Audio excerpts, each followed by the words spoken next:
to provide us with. Now, I think that might have given David some things to think about as we move forward. So no stranger to economic updates. It's now my pleasure to welcome our economist to the summit, David Chaundy, President and CEO of the Atlantic Provinces Economic Council, or APEC. David will provide our attendees with an update of the economic outlook for Nova Scotia during COVID-19, a bit of a glimpse into the future, and we're certain to feel more confident with our understanding of the global impact of the virus. David will explain how the recovery has been unfolding so far and what we can do to strengthen it. He will also urge us, I don't want to put words in your mouth, David, but he'll urge us to connect our business recovery plans to long-term drivers and trends shaping our economy. So thank you very much, David. And I encourage everyone, as APEC has been doing amazing work in the last, all the time, but certainly in the last 10 months, to keep us updated and keep us focused on how we're doing regionally in Atlantic Canada. And things are changing, David, every minute as bubbles burst all around us. So I'll now turn it over to you. That's great. Thank you, Patrick, and welcome everyone. Thank you for the opportunity to share with you today. As Patrick mentioned, since COVID and the shutdown started in kind of mid-March here in Nova Scotia, we have been very active launching webinar series, posting a lot of information free to our website. You can go to our COVID pages there where we are still tracking what's happening to COVID in our key markets, both across Canada and internationally. We've also been releasing a number of research reports on this topic to help businesses understand some of the things that are happening and how policymakers and businesses can respond. So I'd encourage you to visit our website and kind of look in a bit more detail at some of those topics and research that we have. You'll find them on our COVID homepage there. All the key research reports are posted. So what I would like to do today is to talk about where we are going. And as Patrick said, where we are is changing from when I was preparing this slide last week. Where are we going? How can we strengthen and accelerate the recovery? And then, as Patrick mentioned, talk about some long-term considerations, very much in line with what Jeff and Peter were just talking about. So there's a lot of duplication or agreement there on some of those things. But as we think about coming out of this, as we continue to move through this pandemic, it's vital that we take a look at the long term and think about our short-term strategies in that context. So let me begin by just taking stock of where we are today. And if we go back to the intensity of the shutdown that we experienced back in April, we saw a massive economic hit to our economy, as many of you in the business community appreciate and understood and experienced. We saw a decline in employment, for example, in Nova Scotia of about 15% in just 2 months. So to put that in the context, that is 10 times greater than the contraction we saw in the last recession. And the last recession took about 9 months for that employment decline to fully materialize. And we had that in just 2 months. So we experienced this massive contraction in our economy. We saw that in terms of consumer spending because consumers stayed home or stores were closed. We saw that in our international markets and the revenues because there were shutdowns happening across the globe. The good news is, and many of you are hopefully in the business community experiencing that, is that we are now seeing some improvement. So those red and blue bars showed you where Canada and Nova Scotia were back in April. The black dots now show you for those same indicators where we were. And you'll see that these black dots are a lot closer to the zero line than they were back in April when they were kind of down that 15%. So that tells you that things are improving. The decline in employment, the decline in hours worked, has recovered. It's still below what we were when we kind of look at kind of year over year measures, but we are certainly seeing some recovery. But there is still some way to go. We do need to understand that. If you look at employment in Nova Scotia, we're down about 1.5% year over year. But if you compare February to October, we're still down almost 3%, and that's 12,500 jobs. So this is still twice as bad as the last recession. And of course, we are now going to see some further decreases in employment as certain businesses are shut down in the current situation of the second wave. You notice here on this chart that when we look at consumers, consumer spending in terms of retail stores is actually above what it was a year ago. Again, this is no surprise. In some ways, people were not able to shop for a few months. They weren't able to go test drive that new car. A lot of people did keep their jobs, maintain their incomes. Others were supported by various government programs and benefits. So it's no surprise that we see some catch up. And again, I think a lot of people have been doing their Christmas shopping early, fearing that there might be further restrictions coming. And so again, when we look at the data that will come out for current months, we will certainly see probably some positive, but what really happens is what happens as we look into 2021. And exports, our international markets are still kind of lagging, down 17% so far this year. So again, still some significant challenges when we look at our economy. But I think the most striking thing about this recession and the recovery that we're experiencing is how uneven it has been. And this chart takes employment and the change we saw. So the gray bars show you the percentage change in employment that we experienced in the depths of recession back in April. And you see certain industries like culture and recreation related to tourism, the accommodation and food services, retail hit really hard.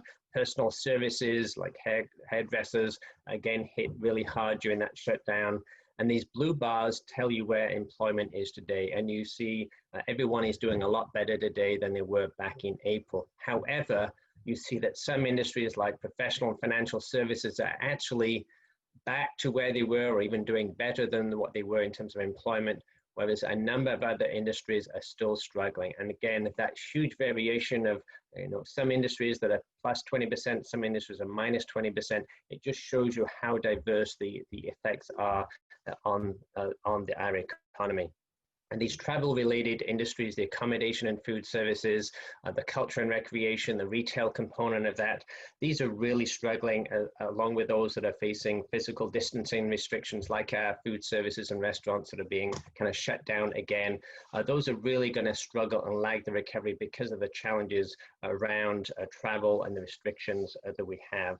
And again, the final thing to make note of here is a lot of these industries tend to be some of the lower wage industries. So it's not just industries where we see diverse effects, but our low wage workers, those with less formal education levels, our youth. There's been a number of specific demographic impacts, and you can find more details on that on our research pages. So let's talk about where are we going and what does the economic outlook seem for Nova Scotia. So let me just start with a diagram, a schematic that we put in place very early on in this, which is playing out fairly accurately. Unfortunately, in some ways, we saw this massive slump in March and April. We saw the economy shut down, and now we are in this kind of recovery phase. As I showed you, retail sales are picking up as we've got that pent-up demand. But we do have to realize this is not a straight down and straight up. And so the whole issue of this risk of further waves and further shutdowns, which we said from the very beginning are going to be very bad for businesses having to go through this again, this is what we are seeing right now. So if we look at employment for December, when that comes out early in the new year, we are likely to see some pullback here in this province just because of the current wave of shutdowns that we are experiencing. So this is not going to be an even straightforward recovery, but it does very much depend upon growing consumer confidence, what happens in other markets, and easing of restrictions, which will partly depend upon our ability to control this virus and the potential for a vaccine. But we also flagged early on that for businesses that if the shutdown was prolonged, but now for industries that are facing a prolonged shutdown, like our travel-related industries, there is a risk of further closures, further cutbacks in those industries just because they just decide they cannot survive. So again, if a restaurant decided, I cannot go through another shutdown, I just cannot survive, that's where you might start to see some further closures. But our overall forecast for this province looking forward is a 5% reduction in overall economic activity this year in 2020, with a bounce back of around 3.5%. Now, these are very big numbers when typically we're dealing with growth rates of around 1.5 percentage points. So again, there's a lot more maybe uncertainty around the magnitude of that, but those are our best estimates consistent with what you see across the country and a lot of other forecasters. A rebound, but certainly not enough to compensate for the losses we experienced this year. So it will take some time to see the full recovery. So again, we've seen the loss of our tourism market. We saw those shutdowns, or you saw those effects in my earlier slide. And it's really important to emphasize that this recovery does depend upon external demand remaining strong and picking up in external markets, whether it's in central Canada, United States, or Europe. And as most forecasters are doing, you have to create some assumptions about a vaccine and when that might be available. A lot of forecasters are assuming by mid next year that will be widely available. Therefore, we'll start to see some easing of restrictions. So if that is the case, if we have vaccines that allow some of these restrictions on travel to be eased, that will certainly be a positive. And if they come sooner, there's some upside risk. If those vaccines are not working as well, if they're not distributed as quickly, if people are reluctant for various reasons to be vaccinated, that will certainly have some downside risk to our forecast. And I just want to emphasize that point because if we look at what is happening right now with the rapid increases in cases that we are seeing in central Canada, that we're seeing, sorry, just go back. The number of rapid increase in cases in Western Canada, which is this green line, the rapid increase in cases in Central Canada, the rapid increases in the United States and various European countries, that is certainly posing some risk because we are starting to see further shutdowns as we close out 2020, and some of these will carry on into 2021. So again, Nova Scotia, as Peter emphasized, is doing very well. When you look at just the new cases in the last 7 days, Nova Scotia, kind of Atlantic Canada, yes, we've had an increase in cases. We don't want to not emphasize that, but relatively speaking, we're doing very well. We're hardly a blip on this chart, 50 new cases in the last week compared to thousands and many thousands in many other countries. So this is why it's so important in this current situation that we get control of this pandemic and the cases that we are currently experiencing. We've done very well. We've had very few cases for many months, but it's quite easy to see that quickly explode if we don't follow some of those guidelines that have been in place for some time. So let me just talk about a couple of sectors that have been particularly impacted. One is our restaurants and bars. Again, they were shut down early on because of the various restrictions that were in place. They were allowed to reopen, but essentially across Atlantic Canada and here in Nova Scotia, physical distancing really restricts their capacity. And so the challenge for many of these sectors is not just that they employ a lot of people, a lot of those are females and they're low wage, but these are not necessarily the most profitable industries.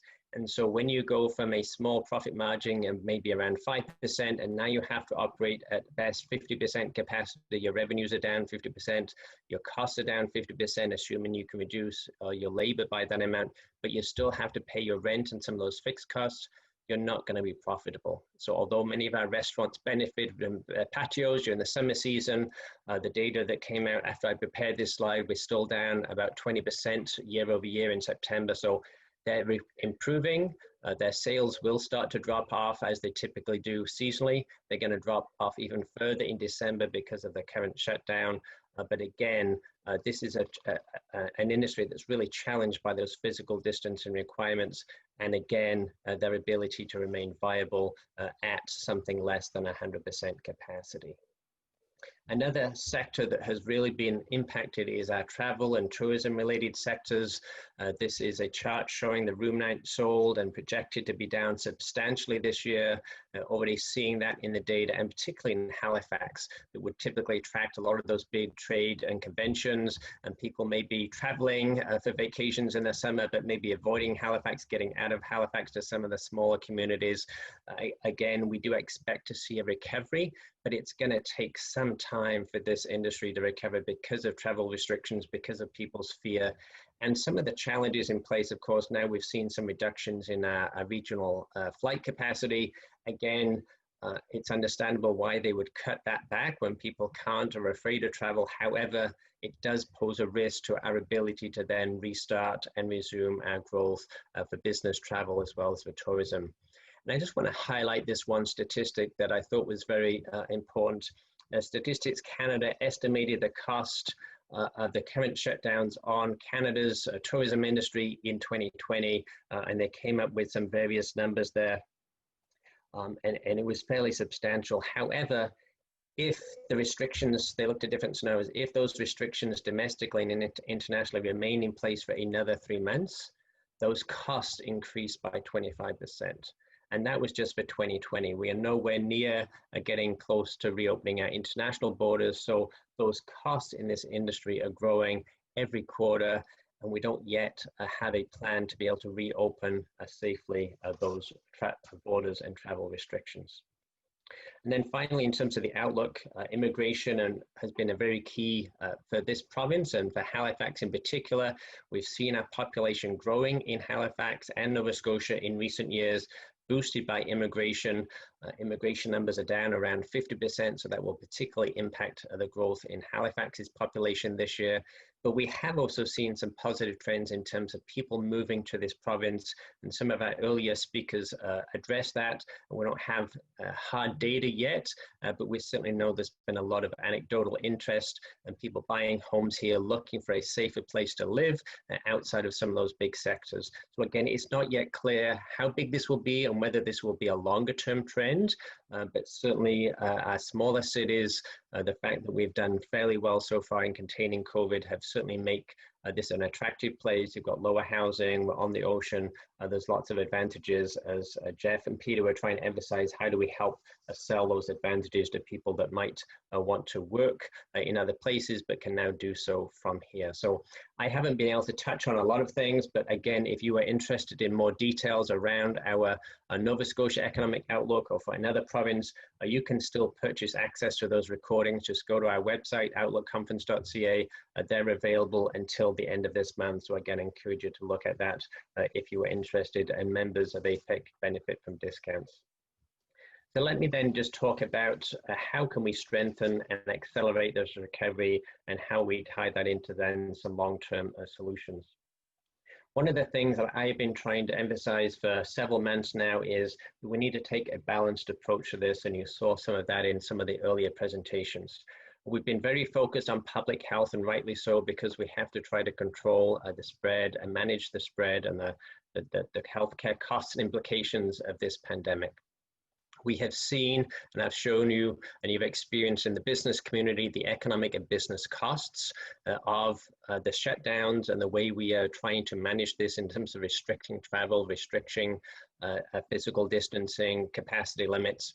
We are also, most of us, well aware, either personally or otherwise, of the social, the mental, and the other implications of that. And now we're starting to experience some of those again as we are kind of forced to stay in our homes. We're not able to go to certain venues, having to go back to, I can't go to the gym, I can't go to the pool anymore. I've got to go back to a personal fitness regime at home. So again, there's a lot of changes. But if we are going to successfully manage these costs, we really need to think about a little more focus, in my view, on two issues. One is better understanding the social and behavioral psychology. We have created a lot of fear, and there's a lot of fear that we see of people not willing to travel, not willing to go out to restaurants, not willing to maybe go to their workplace.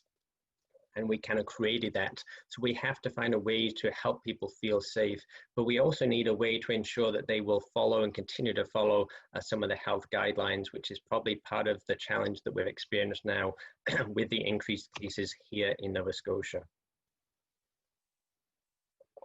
So we have to take in account that we're dealing with people, we're dealing with people's behavior, and that's going to be part of our strategy. But we really need more focus, not just on searching for a vaccine, although that is important, and for treatments. We really need to think about what types of solutions and what types of research can we do that can help businesses that have been impacted by these restrictions get back to closer to business capacity. How can we help a restaurant find a safe way of operating at full capacity that meets the needs of the public health requirements, that are low risk, and meets the needs of ensuring that people feel safe to go back into a restaurant so they can operate at 100% capacity. What type of investment in testing that Jeff and Jeff and Peter were talking about, can we put in place that would allow us to start to reopen our borders, to improve the prospects in those travel-related industries, meet the needs of managing and maintaining the health risks, and allow people to actually feel safe in traveling, and for people to feel safe if people are coming into their borders. This is where I think we need to spend a lot more time thinking about how we can do that safely as we continue through this pandemic. And while we all hope that a vaccine will be available, we just can't rely on the timing of that and the effectiveness of that. We really need to be building our policy solutions, but on what we can control at this time. And this is something where I think there's a lot more research that we can do on sector-specific basis. So I really want to encourage us, and I've been doing this in various presentations, when you look at a variation in employment of plus 20% to minus 20%, a broad industry approach, a broad economy-wide approach is not necessarily what we really need. We really need industry-specific solutions that help us get those industries like restaurants, like those travel-related industries back to economic activity and restore confidence, as I just talked about. Businesses need to know what their future looks like. So communicating clearly their plans for easing travel restrictions and managing future waves. Jeff and Peter were talking about that. So what's the role of a negative test before you travel, a rapid test at the point of travel, a test a few days after? How can we manage that? And can we use this region where we've got relatively low cases, and we've seen PI and Newfoundland kind of close our border? Is this where we can actually have some pilot schemes to figure out how we can do this and manage the risk when we've got fewer cases and fewer people traveling? We still need to find ways to support access to global markets. Interesting to hear from Cyclesmith about where their key markets are. Again, it's vital for our future. How do we support technology adoption? We heard about that from some of our businesses, and then adjusting programs as needed to support the recovery and full employment, and being careful of some of those disincentive effects that we have seen. So let me just close by just reiterating some long-term considerations that you heard, I think, from some of the business panelists, that you heard from Peter and Jeff, around 4 key drivers that have really not fundamentally changed, although COVID has really impacted them. But we really need to be thinking about these as policymakers and business leaders as we go forward. We have here our demographics, which means we have a slow, fairly small, slow-growing market. If businesses want to expand, they really have to look at those larger, faster-growing markets, as Cyclesmith has been doing. Now, our population is aging. That will have implications for our labor supply and our need for talent. It's going to create pressures for fiscal sustainability. We have to be making our plans in that environment of what a demographic and economic context look like. We need to focus on those international markets and how do we help businesses manage the risks that have accelerated and been accentuated by COVID. And a lot of countries are going to be supporting their own businesses. So there's going to be a lot of binational type approaches. So how do we support our exporters trying to navigate that in the recovery? I think you heard very strongly from our business panel. You heard from Jeff and Peter. We've seen a great increase in e-commerce. We need to support broadband. We need to help businesses think digital and how they can transform their businesses for the future, and how we ensure that we have a sustainable economy. This is going to be key as we go forward to building this into your brand, ensuring that you can play a part and provide a low-cost, clean tech solutions. This is really important as we move forward.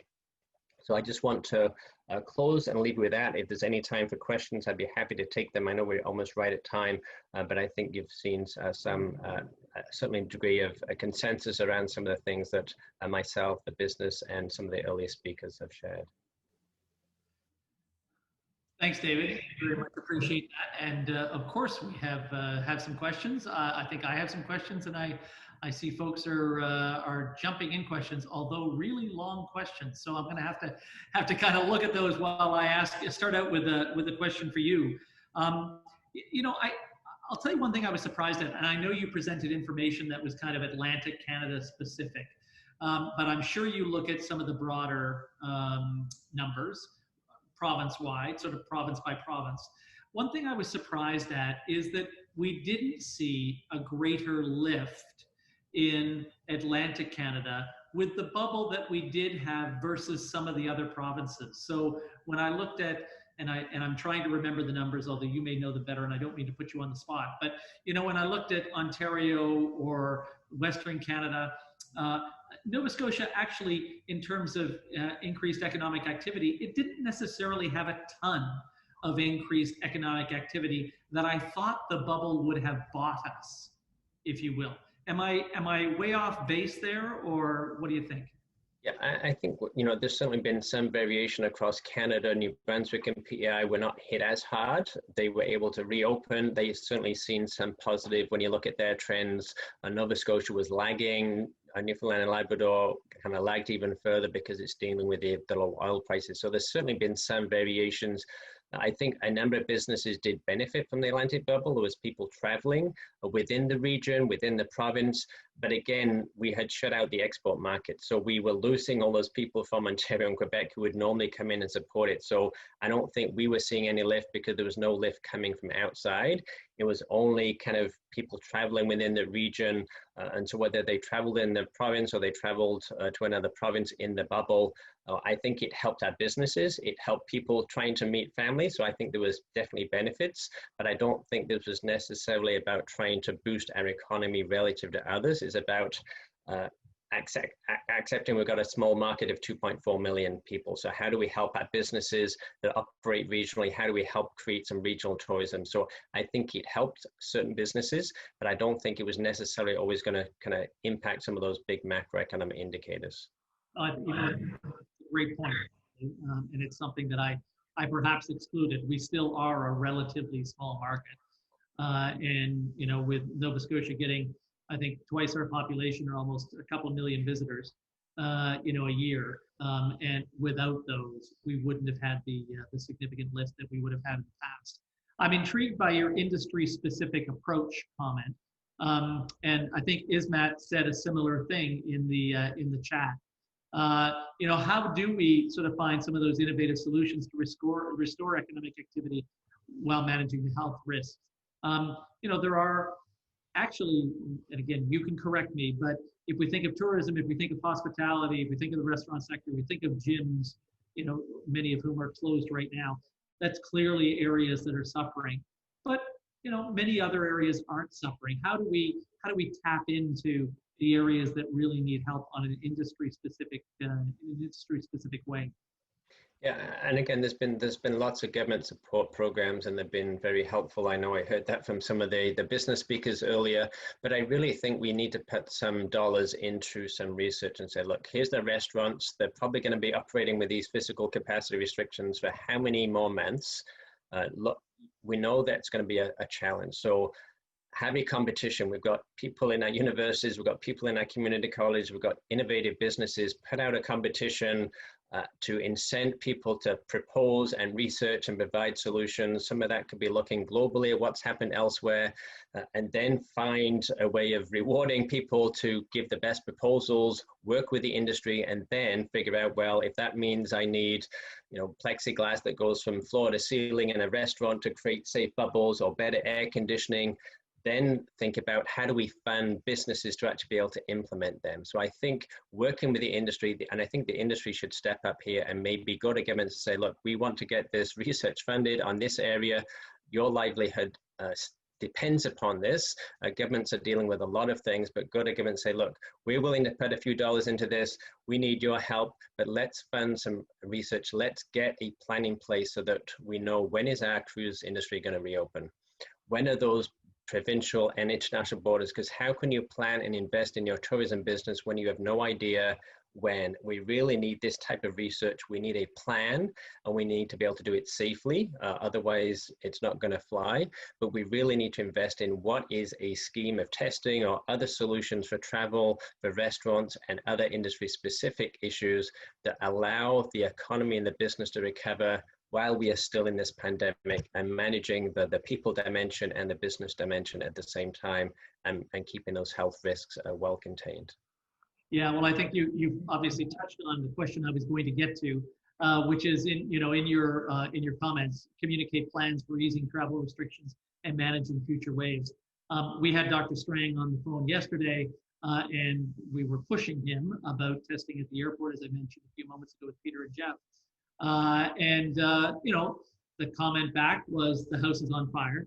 We need to fix the house first. But I guess what I would say is let's think about that for a couple of weeks from now. Let's begin to do the testing at the airport. I'm not frankly as concerned about it on the land border, but certainly at the airport, that's where the majority of people from outside the Atlantic bubble are coming from. Sort of mitigating our risk by doing increased testing and then getting to, well, here's our plan for the future, I think would give people a lot of confidence. Do you think that we're going to have this pent-up demand that I know you've talked about before? Are we going to have the pent-up demand for next year if vaccines get increased travel in place and we can go forward? Well, again, I think a lot of people who might have traveled and spent, thousands of dollars on a trip outside of this region were not able to go. They might have been funneling that money into home renovations. We know there's been a lot of activity in that. Some people might be paying down their debt or saving it. So again, people had pent-up demand because they couldn't shop. I think that the bigger question is, given the current shutdowns, renewed uncertainty, again, people will be fairly cautious. But again, I think we saw this once things reopened, they were going back to the stores, they were going back to the malls, they were trying to get those things that they typically would buy. And I think you're going to see that again. But again, when people can travel, I think it's going to take some time to get people flying again. We did a poll of our attendees at our Outlook conference, and half of the people that responded said, I'm not flying again until there's a vaccine. So if there's no vaccine next year, a half of well-educated professionals and business leaders in this region have indicated in our poll, they are not flying again until there's a vaccine. So it's going to take a long time, not just to be able to open those borders safely, but to rebuild that consumer confidence. That people dimension is so critical here, because people will not go into your facility. They will not go to you unless they're shopping online, unless they feel safe to do so. So it's important for the business community to find solutions that they can operate close to capacity and be viable, and their customers and their clients to feel safe to buy or to come into their facilities when that's necessary. Right. And I absolutely believe you. I mean, sadly, people don't quite know that at least at this point, there has yet to be a proven case of transmission in the air. There were cases early days before there were masks, but since there's been masks, as far as I can read, there hasn't yet been proven cases in the air. So that's something to feel confident about. We'll see how it continues to go. The economy in 5 years, 10 years, 20 years, are we going to be okay? Are we going to, I mean, Nova Scotia's we've had good growth, we've had great population growth, and that's obviously accelerated our growth. Are we going to be back to normal if everything else is back to normal?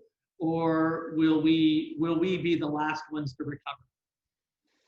Well, again, we've been some of the first provinces to reopen. We've not had the extent of the shutdowns, and if we can contain this current outbreak, if we can maintain that going forward, it does put us in a very good place. But I think we have to realize, we depend upon international markets. We've got a population of 2.5 million people here, so our businesses depend upon, if you look at our interprovincial trade, half of our exports out of this province are destined for Ontario and Quebec. When you look at our international exports, is a big part of our economy. So it's not just what happens here, it's what happens in those international markets and their recovery, because that will support demand and jobs and employment and incomes here. So we really need to kind of keep that in context. I think Nova Scotia's got some very positive dynamics. We're seeing a lot of growth in digital technology. We've got the shipbuilding project. There's a lot of other things that provide growth and opportunities here, and we'll continue to be able to do that. COVID will change where people want to live. We'll change this shift to remote working. It might impact immigration for a number of years. So it will certainly impact it. And that's why I think we should all be thinking about what are these long-term drivers? What are these long-term forces that we need to be paying attention to? Because they're probably going to have more impact in the long term than what we're experiencing with the COVID. If there's a vaccine next year or the year after, we're dealing with 2 or 3 years and then the recovery and confidence. But these factors, our demographics, are going to be with us decades. The digitalization is going to be there for decades. This is where we want to put as much focus right now, and managing how COVID is going to shift a demand for your products, how it might impact how you operate. There's certainly some COVID impacts that might be permanent that we do want to be paying attention to. That's great. Okay. Thank you very much, David. Very much appreciate the update. Very, very helpful. I think it does sort of round out the conversation for the day. So at this point, I'll thank you very much. You're welcome.